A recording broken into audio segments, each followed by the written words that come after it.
Hello दोस्तों, मेरा नाम है अमर। स्वागत है आपका यूट्यूब चैनल जीके क्लास में। दोस्तों, इस वीडियो में हम भारतीय अर्थव्यवस्था में पूछे जाने वाले 30 महत्वपूर्ण प्रश्नों को पढ़ेंगे जो कि बार बार एग्जाम में पूछे जा रहे हैं। दोस्तों, अगर आप इस वीडियो को देख रहे हैं तो बिना स्किप किए हुए देखिएगा, हर एक प्रश्न आपके लिए काफ़ी महत्वपूर्ण है। दोस्तों, अगर किसी प्रश्न का आपको उत्तर मालूम होगा तो आप उसका उत्तर तुरंत कमेंट में दे सकते हैं। दोस्तों, इस चैनल पर अगर नया आए हैं तो इस चैनल को सब्सक्राइब करके बेल नोटिफिकेशन आइकन को दबा लीजिए, क्योंकि दोस्तों यह चैनल आपको एग्ज़ाम से संबंधित मोस्ट इंपॉर्टेंट प्रश्नों को सेलेक्ट करके रेगुलर अपडेट करता है, जिससे कि आपको नोटिफिकेशन सबसे पहले मिल जाएगा। दोस्तों, आइए इस महत्वपूर्ण वीडियो के पहले प्रश्न को देखते हैं हम। इस वीडियो का पहला प्रश्न है, भारत की राष्ट्रीय आय की गणना कौन करता है? अगर आपको इस प्रश्न का उत्तर मालूम है तो आप इसका उत्तर कमेंट में दे सकते हैं। यह काफ़ी इंपॉर्टेंट प्रश्न है, बार बार पूछा गया है दोस्तों, ठीक है। तो आइए इस प्रश्न का उत्तर जानते हैं। इस प्रश्न का सही आंसर होगा ऑप्शन डी, केंद्रीय सांख्यिकी संगठन जो है वो भारत की राष्ट्रीय आय की गणना करता है, ठीक है। यह प्रश्न काफ़ी बार पूछा गया है, आप इसे याद कर लीजिएगा। दोस्तों, केंद्रीय सांख्यिकी संगठन को इंग्लिश में क्या कहा जाता है, उसका शॉर्ट फॉर्म मैंने बता दिया, CSO। इसका फुल फॉर्म आप कमेंट में बताइए, यह आपके लिए प्रश्न है, ठीक है। दोस्तों, इसका सही आंसर क्या होगा? ऑप्शन डी, केंद्रीय सांख्यिकी संगठन जो है वो राष्ट्रीय आय की गणना करता है भारत में, और उसको इंग्लिश में शॉर्ट फॉर्म है CSO। पूरा फुल फॉर्म क्या है आप इसको कमेंट में लगाइए। चलिए अगला प्रश्न देखते हैं हम। अगला प्रश्न है, भारत ने योजना आयोग का कब गठन किया था? अगर इसका उत्तर मालूम है तो आप कमेंट में लगा सकते हैं। ये काफ़ी इंपॉर्टेंट प्रश्न है, बार बार पूछा गया प्रश्न है। आइए इसका उत्तर जानते हैं। इसका सही आंसर होगा ऑप्शन सी, 1950 में योजना आयोग का गठन भारत में किया गया था। चलिए अगला प्रश्न देखते हैं हम। अगला प्रश्न है, राष्ट्रीय आय की वृद्धि दर किस पंचवर्षीय योजना में न्यूनतम रिकॉर्ड की गई थी? अगर इसका उत्तर मालूम है तो आप लगा सकते हैं। यह काफ़ी इंपॉर्टेंट प्रश्न है, बार बार पूछा हुआ प्रश्न है, ठीक है दोस्तों। तो चलिए इसका उत्तर हम जानते हैं क्या होगा। इसका सही आंसर होगा तृतीय पंचवर्षीय योजना में जो राष्ट्रीय आय की जो वृद्धि दर है सबसे कम रिकॉर्ड की गई थी। यह जो तृतीय पंचवर्षीय योजना है यह 1961 से 1966 के बीच में थी, ठीक है दोस्तों। यह तृतीय पंचवर्षीय योजना है, इसी में राष्ट्रीय आय को सबसे कम वृद्धि पाया गया था, ठीक है। चलिए अगला प्रश्न देखते हैं हम। अगला प्रश्न है, दूध उत्पादन में भारत का विश्व में कौन सा स्थान है? अगर इसका उत्तर मालूम है तो आप कमेंट में लगा सकते हैं। आइए हम इसका उत्तर जानते हैं। इसका सही आंसर होगा दोस्तों ऑप्शन ए, पहला।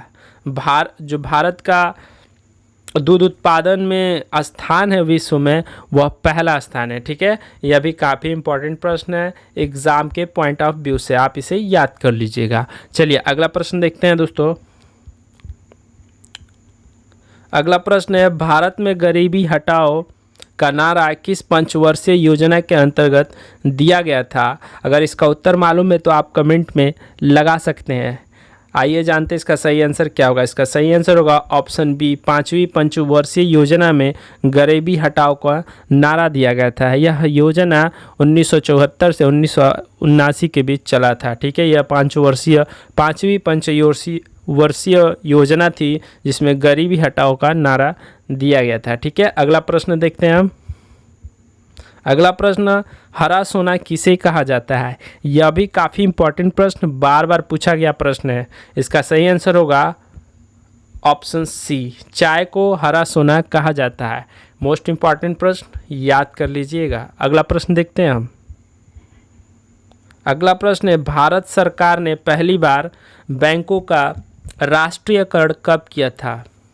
तो इसका उत्तर होगा दोस्तों ऑप्शन डी, 19 जुलाई 1969 को भारत सरकार ने 14 बैंकों का राष्ट्रीयकरण किया था। कब किया था? 19 जुलाई 1969 का। इसका सही आंसर क्या होगा? ऑप्शन डी, 19 जुलाई 1969। काफ़ी इंपॉर्टेंट प्रश्न, बार बार पूछा गया प्रश्न है। चलिए अगला प्रश्न देखते हैं हम। अगला प्रश्न है हरित क्रांति से सर्वाधिक उत्पादन किस खाद्यान्न को हुआ था। तो हरित क्रांति से सर्वाधिक जो उत्पादन है दोस्तों वह हुआ था ऑप्शन सी, गेहूं का जो उत्पादन है सर्वाधिक हुआ था। ठीक है दोस्तों, देखिए प्रश्न में हरित क्रांति से आता है कि हरित क्रांति के जो जनक है भारत में वो कौन थे। तो इसका सही आंसर होगा MS स्वामीनाथन। काफ़ी बार पूछा गया प्रश्न है, आप इसे याद कर लीजिएगा। MS स्वामीनाथन जो हैं वो अब हरित क्रांति के जनक है। ठीक है, चलिए अगला प्रश्न देखते हैं हम। अगला प्रश्न है भारत सरकार ने नई औद्योगिक नीति की घोषणा कब की थी। ठीक है, भारत सरकार ने नई औद्योगिक नीति की घोषणा कब की थी। ठीक है, तो इसका सही आंसर होगा दोस्तों 24 जुलाई 1991। 24 जुलाई 1991 को भारत सरकार ने नई औद्योगिक नीति की घोषणा की थी। ठीक है, काफ़ी इंपॉर्टेंट प्रश्न, कई बार पूछा गया एग्जाम में है, आप इसे याद कर लीजिएगा। अगला प्रश्न देखते हैं। अगला प्रश्न है भारतीय जीवन बीमा निगम की स्थापना कब की गई थी। भारतीय जीवन बीमा निगम की स्थापना कब की गई थी। अगर इसका उत्तर मालूम है तो आप कमेंट में लगा सकते हैं। यह भी काफ़ी इंपॉर्टेंट प्रश्न है, बार बार पूछा गया प्रश्न है। इसका सही आंसर होगा दोस्तों ऑप्शन बी, 1 सितंबर 1956 को भारतीय जीवन बीमा निगम की स्थापना की गई थी। मोस्ट इंपॉर्टेंट प्रश्न, याद कर लीजिएगा। अगला प्रश्न देखते हैं हम। अगला प्रश्न है पीली क्रांति का संबंध है। पीली क्रांति का जो संबंध किससे है दोस्तों। अगर इसका उत्तर मालूम है तो आप लगा सकते हैं, यह भी काफ़ी बार पूछा गया प्रश्न है। तो इसका सही आंसर होगा ऑप्शन डी, तिलहन उत्पादन से। पीली क्रांति का संबंध किससे है, तिलहन उत्पादन से। मोस्ट इंपॉर्टेंट प्रश्न, याद कर लीजिएगा। अगला प्रश्न देखते हैं। अगला प्रश्न है भारतीय आयात निर्यात बैंक की स्थापना कब की गई थी। भारतीय आयात निर्यात की बैंक की स्थापना कब की गई थी। तो इसका सही आंसर होगा दोस्तों 1 जनवरी 1982 को भारतीय आयात निर्यात बैंक की स्थापना की गई थी। कब की गई थी, 1 जनवरी 1982 को। काफ़ी इंपॉर्टेंट प्रश्न, और इसे एग्जिम बैंक के नाम से भी जाना जाता है। ठीक है, मोस्ट इंपॉर्टेंट प्रश्न, याद कर लीजिएगा। ठीक है, अगला प्रश्न देखते हैं हम। अगला प्रश्न है ICICI की स्थापना कब हुआ था। ICICI की स्थापना कब हुआ था। अगर आपको मालूम है तो आप कमेंट में लगा सकते हैं। यह भी काफ़ी इंपॉर्टेंट प्रश्न है, कई बार पूछा गया है और आगे भी पूछे जाने की संभावना है।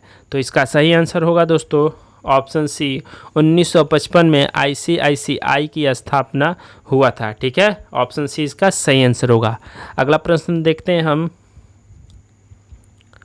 अगला प्रश्न है मोस्ट इम्पॉर्टेंट प्रश्न, रिजर्व बैंक ऑफ इंडिया की स्थापना किस वर्ष हुई। काफ़ी इंपॉर्टेंट प्रश्न, इसका सही आंसर होगा ऑप्शन ए, 1935 में रिजर्व बैंक ऑफ इंडिया की स्थापना हुई थी। ठीक है, मोस्ट इंपॉर्टेंट प्रश्न, आप इसे याद कर लीजिएगा। ठीक है, अगला प्रश्न हम देखते हैं। कब किया गया था। काफ़ी इंपॉर्टेंट प्रश्न, कई बार पूछा गया एग्जाम में प्रश्न है। मोस्ट इंपॉर्टेंट प्रश्न, याद कर लीजिएगा इसे। इसका सही आंसर होगा ऑप्शन सी, 1951 में प्रथम वित्त आयोग का गठन किया गया था। ठीक है, चलिए अगला प्रश्न देखते हैं हम। Unit trust of India UTI की स्थापना कब हुई थी। इसका सही आंसर होगा ऑप्शन ए, 1964 में UTI की स्थापना यूनिट ट्रस्ट ऑफ इंडिया की हुई थी। बैंक ऑफ इंडिया का राष्ट्रीयकरण किस वर्ष हुआ था। रिजर्व बैंक ऑफ इंडिया का राष्ट्रीयकरण किस वर्ष हुआ था। तो इसका सही आंसर होगा ऑप्शन डी, 1949 में रिजर्व बैंक ऑफ इंडिया का राष्ट्रीयकरण हुआ था। और इसका स्थापना कब हुआ था, हमने अभी ऊपर में पढ़ा, आप तुरंत कमेंट में इसका उत्तर दीजिएगा। चलिए, ये भी काफ़ी इम्पॉर्टेंट प्रश्न है, बहुत बार पूछा गया एग्ज़ाम में, आप इसे याद कर लीजिएगा। ठीक है दोस्तों, चलिए अगला प्रश्न हम देखते हैं। अगला प्रश्न है भारत में किस राज्य ने सर्वप्रथम रोजगार गारंटी कार्यक्रम चलाया था। भारत में किस राज्य ने सर्वप्रथम रोजगार गारंटी कार्यक्रम चलाया था। तो इसका सही आंसर होगा ऑप्शन बी, महाराष्ट्र जो है वह भारत में रोजगार गारंटी कार्यक्रम चलाने वाला पहला राज्य है। ठीक है, इसका सही आंसर क्या होगा? Option B. मोस्ट इंपॉर्टेंट प्रश्न, बहुत बार पूछा गया प्रश्न है। दोस्तों अगर आपको किसी भी प्रश्न का उत्तर मालूम है तो आप उसका उत्तर तुरंत कमेंट में दीजिए और मुझे ये भी बताइएगा आप पहले से कितने प्रश्नों का उत्तर सही सही जानते थे। चलिए अगला प्रश्न देखते हैं हम। अगला प्रश्न है, मत्स्य उत्पादन वृद्धि को किस क्रांति का नाम दिया जाता है? मत्स्य उत्पादन वृद्धि को किस क्रांति का नाम दिया जाता है? अगर इसका उत्तर मालूम है तो आप इसका उत्तर दे सकते हैं। आइए हम जानते हैं इसका उत्तर क्या होगा। इसका सही आंसर होगा ऑप्शन ए, नीली क्रांति को मत्स्य उत्पादन वृद्धि के नाम से जाना जाता है। ठीक है दोस्तों, नीली क्रांति को मत्स्य उत्पादन वृद्धि के नाम से जाना जाता है। ठीक है, यह जो है क्रांति यह 1985 से 1900 के बीच में हुई थी। ठीक है, ये किस लिए हुई थी? मत्स्य मछली उत्पादन में वृद्धि के लिए। चलिए अगला प्रश्न देखते हैं, ये काफ़ी इंपॉर्टेंट है। अगला प्रश्न हम देखते हैं, भारत में वित्त आयोग के गठन का प्रावधान संविधान के किस अनुच्छेद में है? अगर आपको इसका उत्तर मालूम है तो आप कमेंट में तुरंत दे सकते हैं। आइए इसका उत्तर जानते हैं। इसका सही आंसर होगा ऑप्शन सी, अनुच्छेद 280। 280 में वित्त आयोग के गठन का प्रावधान संविधान के 280वां अनुच्छेद है, उसमें वित्त आयोग के गठन का प्रावधान दिया गया है। ठीक है दोस्तों, इसका सही आंसर क्या होगा? ऑप्शन सी, अनुच्छेद 280। ठीक है, चलिए अगला प्रश्न देखते हैं हम। बैंक दर क्या है? बैंक दर क्या है? तो इसका सही आंसर होगा ऑप्शन ए, वह दर जिस पर भारतीय रिजर्व बैंक वाणिज्यिक बैंकों को उधार देता है। बैंक दर क्या होता है? वह दर जिस पर भारतीय रिजर्व बैंक वाणिज्यिक बैंकों को उधार देता है। ठीक है, ऑप्शन ए इसका सही होगा। चलिए ये भी काफ़ी इंपॉर्टेंट प्रश्न है, आप इसे याद कर लीजिएगा, बहुत बार पूछा गया प्रश्न है। अगला प्रश्न देखते हैं हम। अगला प्रश्न है, स्वतंत्र भारत में मुद्रा का अवमूल्यन प्रथम बार किस वर्ष किया गया था? स्वतंत्र भारत में मुद्रा का अवमूल्यन प्रथम बार किस वर्ष किया गया था? तो इसका सही आंसर होगा ऑप्शन बी, 1949 में मुद्रा का अवमूल्यन किया गया था। अवमूल्यन क्या होता है दोस्तों?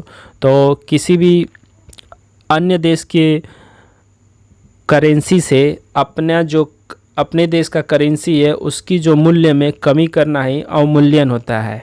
ठीक है, किसी भी विदेशी जो जैसे डॉलर है, डॉलर की अपेक्षा अपने मुद्रा का मूल्य को कम करना वह अवमूल्यन है। तो यह पहली बार कब हुआ था? यह 1949 में हुआ था। इसका सही आंसर क्या होगा? Option B. काफ़ी इंपॉर्टेंट प्रश्न, कई बार पूछा गया है एग्जाम में। अगला प्रश्न देखते हैं हम। विश्व की किस देश की सार्वजनिक वितरण प्रणाली सबसे बड़ी है? विश्व के किस देश की सार्वजनिक वितरण प्रणाली सबसे अधिक है? काफ़ी इंपॉर्टेंट प्रश्न, कई बार पूछा गया है। तो इसका सही आंसर होगा ऑप्शन डी, भारत की जो सार्वजनिक वितरण प्रणाली है वो सबसे बड़ी है। ठीक है, इसका सही आंसर क्या होगा? ऑप्शन डी, भारत की जो वितरण प्रणाली है वो सबसे अधिक है। मोस्ट इंपॉर्टेंट प्रश्न, याद कर लीजिएगा। अगला प्रश्न देखते हैं हम। भारत के संचित कोष के धन की निकासी किसकी अनुमति से ही संभव है? काफ़ी इंपॉर्टेंट प्रश्न, कई बार पूछा गया है एग्जाम में प्रश्न है। तो इसका सही आंसर होगा संसद की अनुमति से ही जो संचित कोष का धन है उसे निकाला जा सकता है। इसका सही आंसर क्या होगा? Option A. मोस्ट इंपॉर्टेंट प्रश्न, काफ़ी बार पूछा गया प्रश्न है। अगला प्रश्न देखते हैं हम। अगला प्रश्न है, भारतीय रिजर्व बैंक का लेखा वर्ष क्या है? भारतीय रिजर्व बैंक का लेखा वर्ष क्या है? मोस्ट इंपॉर्टेंट प्रश्न, एग्ज़ाम के लिए काफ़ी इंपॉर्टेंट प्रश्न, कई बार पूछा गया प्रश्न है। तो दोस्तों इसका सही आंसर होगा ऑप्शन बी, जुलाई और जून जो होता है वो क्या होता है? रिजर्व बैंक का लेखा वर्ष होता है, जुलाई से जून में। मोस्ट इंपॉर्टेंट प्रश्न। चलिए अगला प्रश्न देखते हैं हम। भारत में राष्ट्रीय आय का सबसे पहले अनुमान किसने और कब लगाया था? अगर आपको इसका उत्तर मालूम है तो आप इसका उत्तर कमेंट में दे सकते हैं। आइए हम जानते हैं इसका सही आंसर क्या होगा। इसका सही आंसर होगा ऑप्शन ए, दादा भाई नौरोजी। और ये कब किया था उन्होंने? उन्हें 1880 ईस्वी में राष्ट्रीय आय का सबसे पहले अनुमान लगाया था। उनके अनुसार भारत का जो प्रत्येक नागरिक है वो 20 रुपये कमाता था। ये कब किया था उन्होंने राष्ट्रीय आय का अनुमान? या 1880 में किया था। किन्होंने किया था? दादा भाई नौरोजी सबसे पहले व्यक्ति थे। चलिए अगला प्रश्न देखते हैं हम। अगला प्रश्न, विश्व में दूध उत्पादन में किस देश का प्रथम स्थान है? प्रथम स्थान किसका है दोस्तों? तो इसका सही आंसर होगा ऑप्शन बी, भारत का जो है वो दूध उत्पादन में विश्व में प्रथम स्थान है। यह भी इम्पॉर्टेंट प्रश्न, काफ़ी बार पूछा गया प्रश्न है दोस्तों। प्रश्न पूछ लेता है कि जो श्वेत क्रांति है वह किसके उत्पादन से संबंधित है? तो दोस्तों श्वेत क्रांति जो है वो दूध उत्पादन के ही संबंधित है। ठीक है दोस्तों, दूध उत्पादन, श्वेत क्रांति के बाद ही दूध उत्पादन पर जोर दिया गया, जिससे भारत में दूध उत्पादन बहुत बड़ी मात्रा में होने लगा और दूध उत्पादन में आज भारत पहले स्थान पर है। ठीक है, श्वेत क्रांति का जनक किसे माना जाता है? तो डॉक्टर वर्गीस कुरियन को, जो अमूल के चेयरमैन हैं, उनको माना जाता है। किसके माना जाता है? सफ़ेद क्रांति, जो श्वेत क्रांति है उसका जनक किसे माना जाता है? तो डॉक्टर वर्गीस कुरियन को। काफ़ी इंपॉर्टेंट प्रश्न है, बार बार पूछा है वो प्रश्न, याद कर लीजिएगा। अगला प्रश्न देखते हैं हम। भारत में पहली बार जनगणना कब की गई थी? भारत में पहली बार जनगणना कब की गई थी? तो इसका सही आंसर होगा ऑप्शन सी, 1872 में भारत में पहली बार जनगणना की गई थी। ठीक है दोस्तों, चलिए अगला प्रश्न देखते हैं हम। किस बैंक का नाम बदलकर 1 जुलाई 1955 को स्टेट बैंक ऑफ इंडिया रख दिया गया? किस बैंक का नाम बदलकर 1 जुलाई 1955 को स्टेट बैंक ऑफ इंडिया रखा गया था? तो दोस्तों इसका सही आंसर होगा option B, imperial bank of India का नाम बदलकर 1 जुलाई 1955 को क्या रखा गया? State bank of India. Imperial bank of India का स्थापना कब हुआ था दोस्तों? तो इसका स्थापना 28 जनवरी 1921 को हुआ था। ठीक है, काफ़ी इंपॉर्टेंट प्रश्न, बहुत बार पूछा गया है, इसे आप याद कर लीजिएगा। चलिए दोस्तों अगला प्रश्न देखते हैं। अगला प्रश्न और इस वीडियो का अंतिम प्रश्न है कि भारतीय बैंकों की विदेशों में शाखाएं किस देश में सर्वाधिक हैं? भारतीय बैंकों की विदेशों में शाखाएं किस देश में सर्वाधिक है? तो दोस्तों इसका सही आंसर होगा ऑप्शन ए, इसका सही आंसर क्या होगा? Option A, UK. ब्रिटेन में जो है वो भारतीय बैंकों की विदेशों में सबसे ज़्यादा शाखाएं हैं। कहाँ पे? ब्रिटेन में। भारतीय बैंकों की सबसे ज़्यादा शाखाएं ब्रिटेन में है दोस्तों। और कौन सा वो बैंक है जो विदेशों में सबसे ज़्यादा शाखा रखता है? यह प्रश्न आपके लिए है, इसका उत्तर आप कमेंट में ज़रूर दीजिएगा। ठीक है दोस्तों, यहाँ पर हमने 30 महत्वपूर्ण प्रश्नों का अध्ययन किया, जो कि पिछले एग्ज़ाम में भारतीय अर्थव्यवस्था से काफ़ी बार पूछे गए थे। बार बार पूछे हुए ये प्रश्न है, मोस्ट इंपॉर्टेंट प्रश्न है, आप इसे याद कर लीजिएगा। आपने यहाँ तक प्रश्नों को देखा तो सारे प्रश्न लिखकर आप याद कर लीजिएगा, या एक बार और इस वीडियो को रिपीट कर लीजिएगा जिससे आपको याद हो जाए। दोस्तों अगर आप इस चैनल पर नए हैं और यह वीडियो आपको पसंद आया तो मेरे चैनल को सब्सक्राइब कर लाइक करिए और आगे दोस्तों तक शेयर करिए।